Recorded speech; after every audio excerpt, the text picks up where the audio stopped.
You're listening to the Today's Conveyancer podcast, the leading source of information for residential property lawyers in England and Wales. Don't forget to subscribe and sign up to our free newsletter at todaysconveyancer.co.uk. You can also follow us on LinkedIn and Twitter.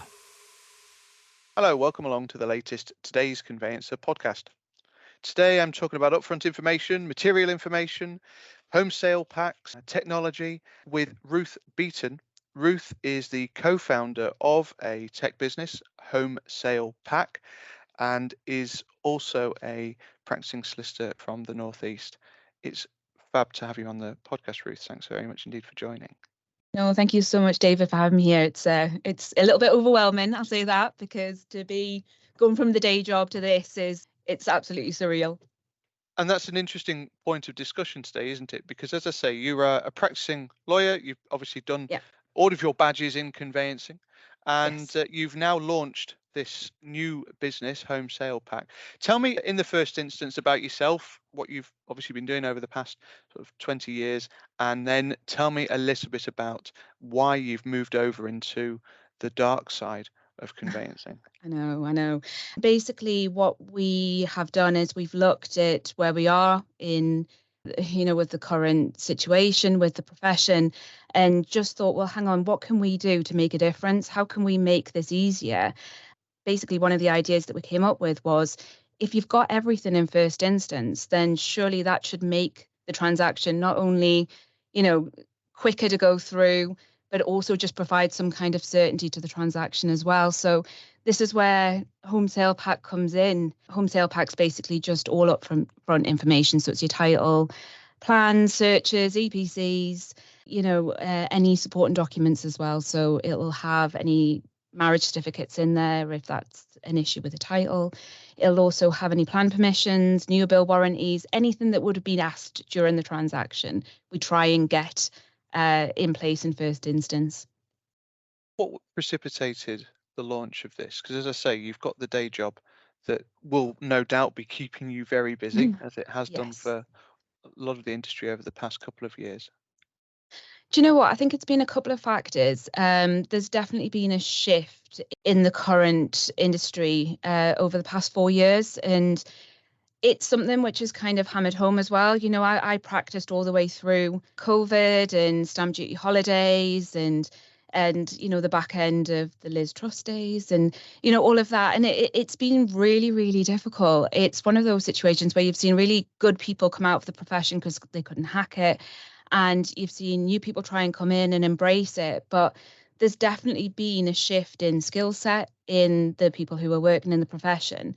And I think everyone's a little bit downtrodden as well. So everyone's so scared of either PI claims coming about them, so they'll raise every single inquiry under the sun, or, that they don't have the knowledge and the experience to physically run the file. So what we've done is we've kind of gone, right, okay, not only have clients turned into gremlins where they've stayed up too late, had some sugar and got wet, and they start screaming at us every 2 seconds.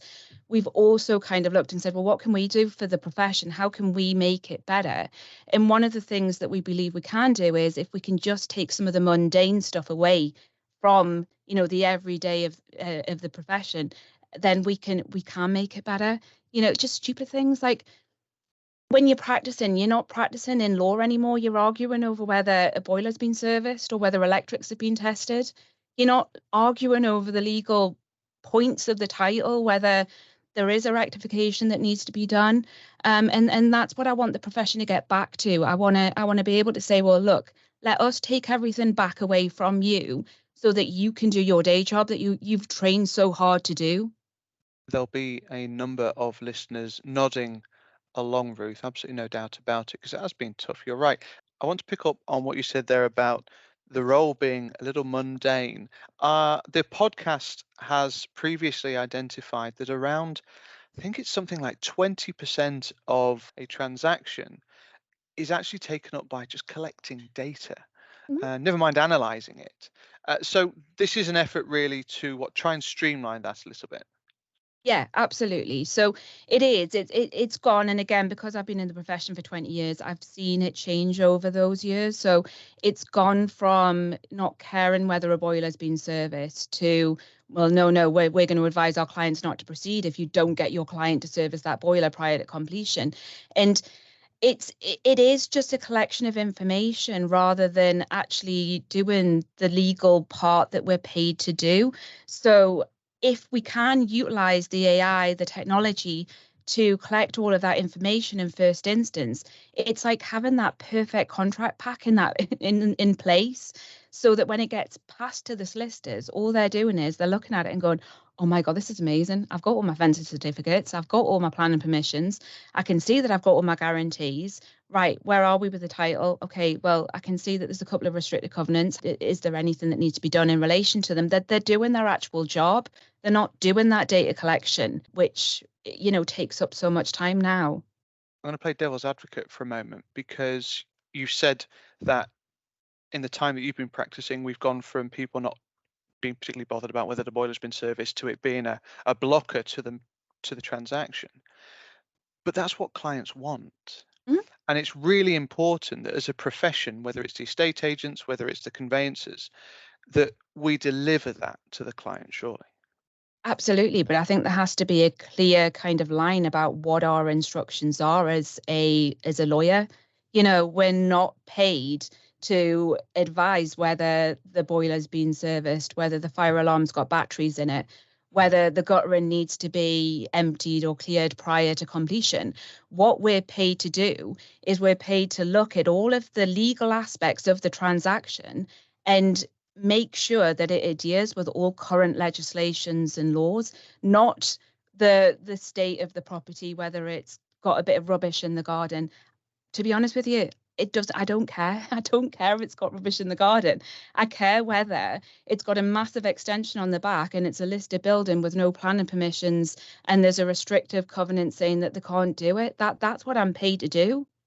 So there are gaps that this information seems to fall through, because it doesn't feel as though it's the role of the mortgage broker or the lender or the estate agent, and it's certainly not the role of the conveyancer.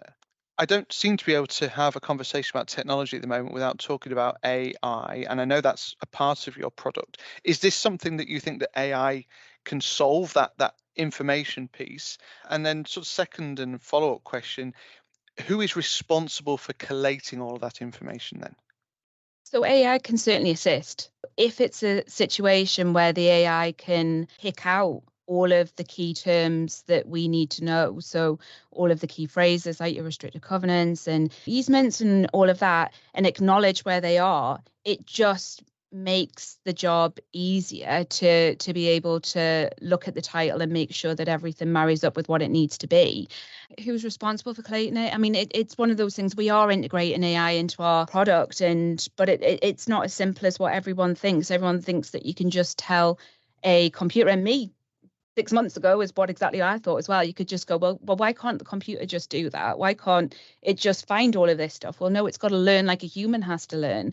So we are in the process of teaching and doing some kind of machine learning. I've got to get these in because I've remembered them and I've memorized them. The whole Hugging Face and Lang chain and all of the key jargons that I'm sure people will understand a lot better than I am, but we are trying to utilize all of that. But that's all to assist. It's not to take away anything from the practicing conveyancer.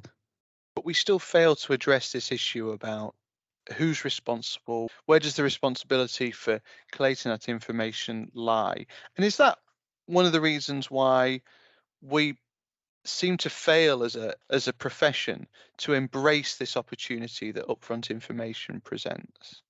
I think where we are at the minute is it's been a little bit of passing the parcel. So responsibility keeps falling to different parties. So what you'll find is you'll have estate agents turn around saying, well, no, that's the job of the solicitor. Solicitor will say, oh, no, that's the estate agent, that's the surveyor, and that's whoever.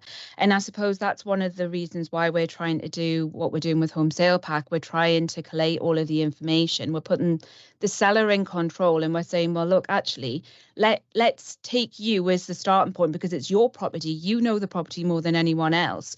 You provide us with all of the information that you have. we'll go away, we'll get all of the information that we can, and then what we'll do is we'll pass that on to the estate agent. So we're not trying to be a solution just for an estate agent, a solution just for a conveyancer, just for a seller. We're trying to look at everything as a whole and say, right, okay, where can we benefit the estate agent? Well, we can benefit the estate agent by assisting with the ID of the seller, making sure they're the true person, by getting all of the upfront information that they need in relation to the material information, and then getting that so that they can market the property. For the seller, what we're saying to them is get everything completed now, get your property information forms in, let us get your title, let us utilize the technology and AI that we have in our product to check that everything's right, let you know if there's anything that needs to be done in relation to corrective actions. And then that decision is then lies with you. You then take that back to the solicitor and say, well, actually, I know that I may need a deed of variation for this. I may need this. I am well aware of it. So let's get that underway now, rather than trying to argue with it for 15 weeks down the line and then decide then that we need to do something. We've now got the material information parts B and C in place. Yes. And the big opportunity there is that they actually say very explicitly to instruct the conveyancer, instruct the Yep. solicitor much earlier in the transaction. Yep. The objection that I find with that when I talk to firms is that that's great, but there's a cost associated with this. There's a cost associated with what you're talking about, Ruth, ultimately, which is Yes. that at some point we've got to review this information. It's not enough just to collect it. We have to review this information as well. But Yep. if the transaction doesn't go through, obviously there's a cost associated with that. Have you thought about how that works with your product or even in your own business? So with our product, that's one of the reasons why we're trying to offer a solution to it. So yes, there will be a cost to the seller in first instance because we have disbursements that we have to pay out for if we're ordering searches, which needs to be, it's necessary for the new material informations in B and C.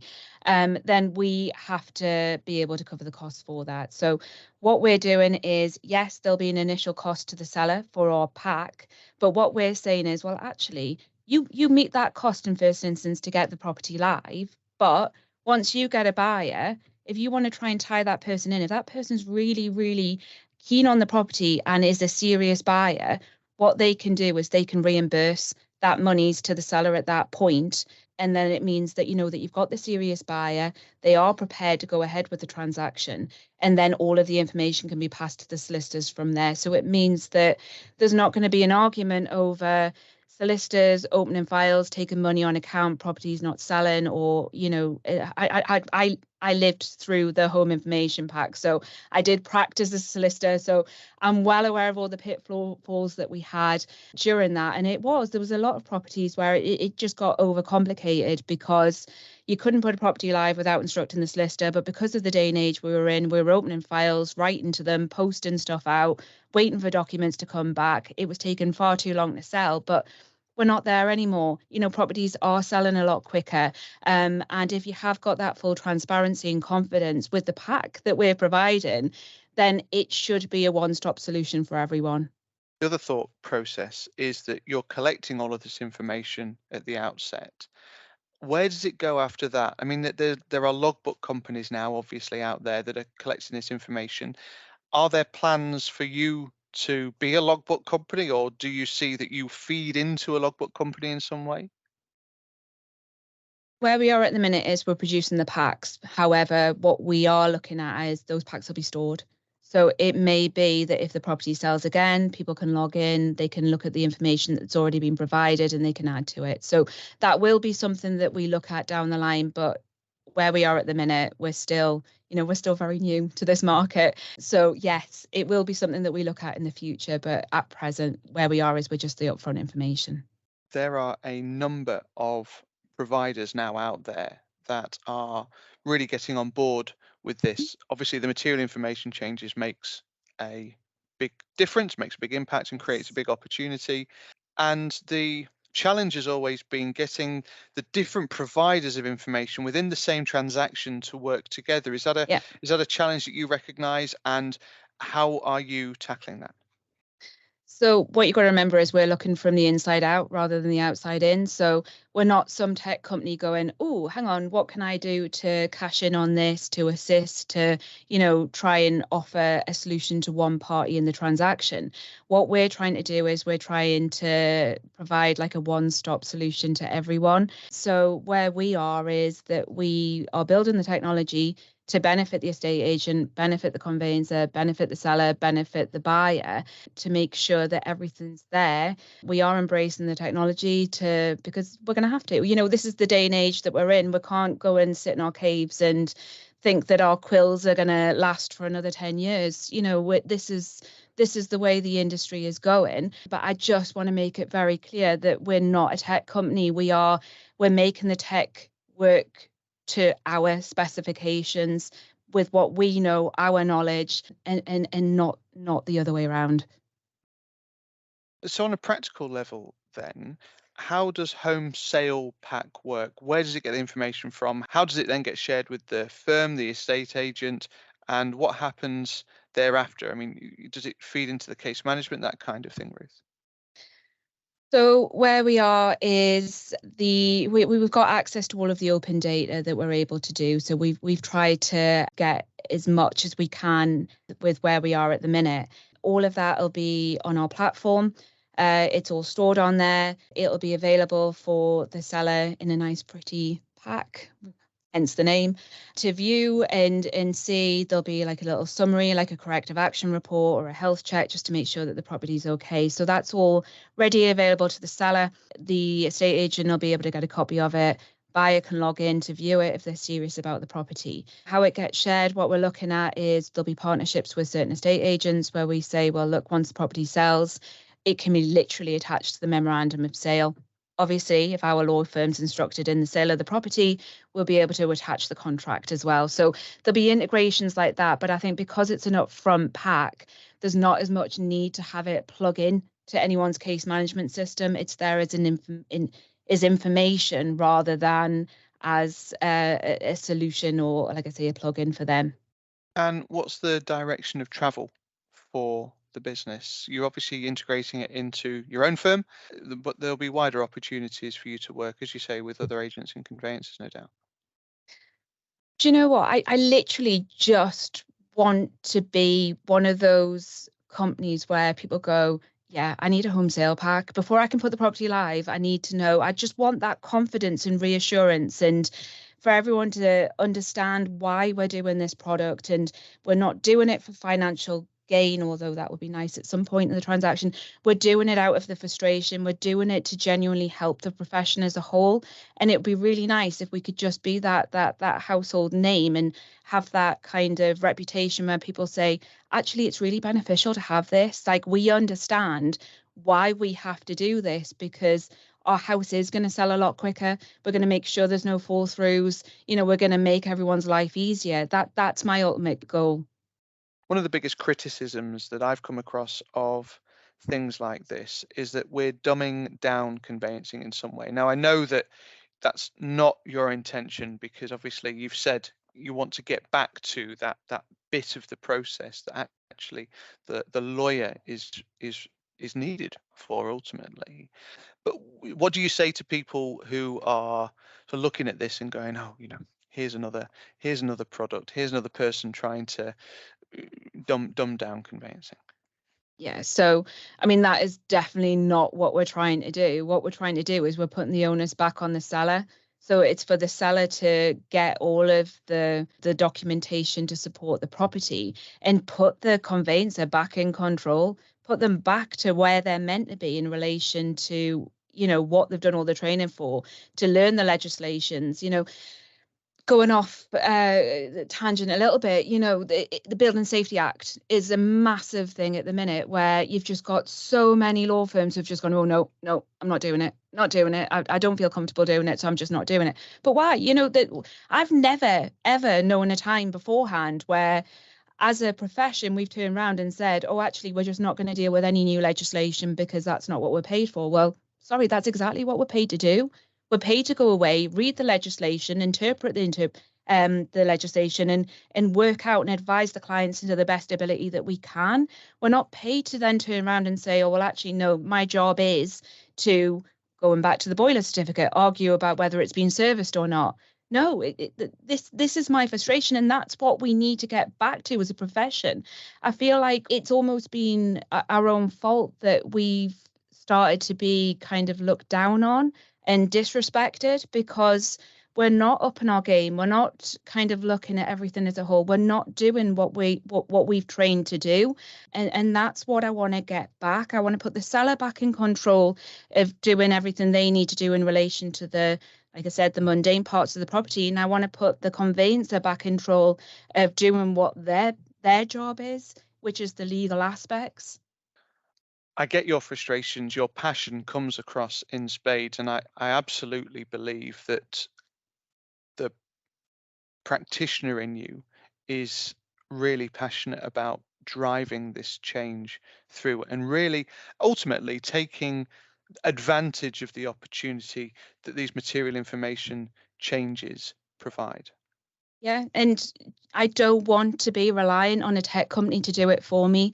I want to take control. I want to turn around and say, I know what I'm doing. I know what needs to be done in relation to the tech.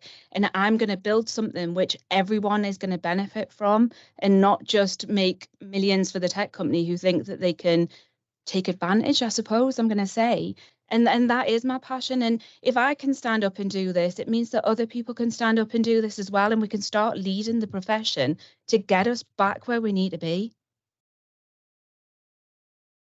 It does feel as though we are not at the start of the curve, because I think there's been this innovation around for a few years, but we certainly haven't reached a tipping point with this yet. But I sense that we're not a million miles away from it, that if we can get these disparate products and services working together, and competition's good, competition is important in this space. I don't think anybody is decrying that. And in fact, the government have been pretty open about the fact that they want that. But if we can get that all working together, then I think we can probably make a bit of a change. And the funny thing is here, and you may have some thoughts on this yourself, Ruth, we've talked about speed in property transactions. Ironically, that's not always what the client wants. They just need certainty. Yep. They don't need to be out of the house in 3 weeks, because that doesn't give them enough time to plan everything, but they just need certainty around that exchange and completion date. Yeah, and I think that's one of the biggest things in any transaction. It's always about the communication. So yes, speed's nice because, if we can get it through quickly, then it's always a bonus. But it's always about the confidence and the knowledge as well. And it's that situation that I keep going back to. If a client knows at day one that there's a problem with their property, it gives them the opportunity to put it right and it right up front rather than waiting all the way down the line. I know from my clients, if I've got a deed of variation that's needed and I'm arguing with another solicitor for like I say, 17 weeks before that comes about, it's that frustration that the client doesn't know where to go, what to do. They've lost it becomes quite disheartening for them. So it's providing that level of service as well. That's as much as we've got time for on the podcast this week, Ruth, but it's been fantastic to chat. Thank you so much for sharing your insight. Thank you so much for having me. The Today's Conveyancer podcast is available on your preferred podcast provider. It's also available on todaysconveyancer.co.uk. My thanks to Ruth. Thank you as ever for listening, and we'll see you again soon. You're listening to the Today's Conveyancer podcast, the leading source of information for residential property lawyers in England and Wales. Don't forget to subscribe and sign up to our free newsletter at todaysconveyancer.co.uk. You can also follow us on LinkedIn and Twitter.